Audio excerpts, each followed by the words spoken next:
अमेरिकी राष्ट्रपति Donald Trump अपनी अनकन्वेंशनल यानी लीक से हटकर की जाने वाली राजनीति के लिए जाने जाते हैं। इस बार उन्होंने वैश्विक युद्धों को समाप्त करने के लिए एक ऐसा बिजनेस मॉडल पेश किया है जिसने दुनिया भर के राजनयिकों की नींद उड़ा दी है।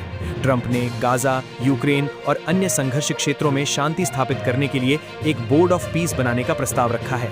लेकिन चौंकाने वाली बात यह है कि इस शांति क्लब का सदस्य यानी मेंबरशिप बनने के लिए देशों को भारी कीमत चुकानी होगी। क्या है ट्रंप का $1 बिलियन का दांव? रिपोर्ट्स के अनुसार ट्रंप के इस प्रस्तावित बोर्ड ऑफ पीस में शामिल होने वाले सदस्य देशों से $1 बिलियन यानी भारतीय मुद्रा में लगभग 8,200 करोड़ रुपए की मेंबरशिप फीस मांगी जा सकती है। ट्रंप का तर्क है कि अमेरिका दुनिया भर के युद्धों को खत्म करवाने के लिए अपने संसाधन और समय खर्च करता है, इसलिए अब लाभार्थी देशों को इसकी लागत शेयर करनी चाहिए। इसे एक तरह से पीस सब्सक्रिप्शन मॉडल के रूप में देखा जा रहा है। गाजा और यूक्रेन संकट पर असर। ट्रंप का दावा है कि उनके इस बोर्ड के सक्रिय होते ही महीनों से चल रहे युद्ध हफ्तों में रुक सकते हैं। इस बोर्ड में शामिल होने वाले धनी खाड़ी देश और यूरोपीय देश मिलकर शांति के लिए एक बड़ा फंड बनाएंगे, जिसका इस्तेमाल प्रभावित क्षेत्रों के पुनर्निर्माण में किया जाएगा। लेकिन आलोचक इसे शांति की नीलामी कह रहे हैं, जहां केवल अमीर देशों की आवाज सुनी जाएगी।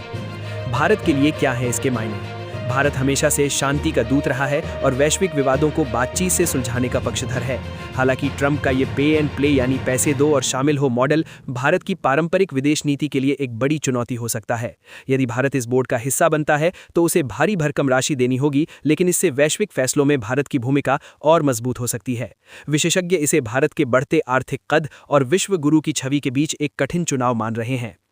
विश्व मंच पर उठ रहे सवाल। यूरोपीय संघ शांति कोई व्यापारिक सौदा नहीं है, इसे पैसों के तराजू में नहीं तौला जा सकता। ये लोकतंत्र और मानवाधिकारों का अपमान है। अरब देश, कुछ तेल समृद्ध देश इस प्रस्ताव पर विचार कर रहे हैं क्योंकि वे युद्ध के कारण हो रहे व्यापारिक नुकसान को रोकने के लिए कोई भी कीमत चुकाने को तैयार हैं।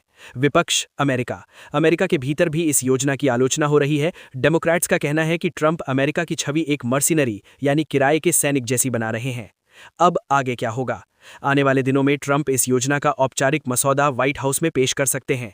ये दिलचस्प होगा कि क्या भारत, सऊदी अरब और ब्रिटेन जैसे देश इस शांति की सदस्यता को स्वीकार करेंगे या इसे खारिज कर देंगे।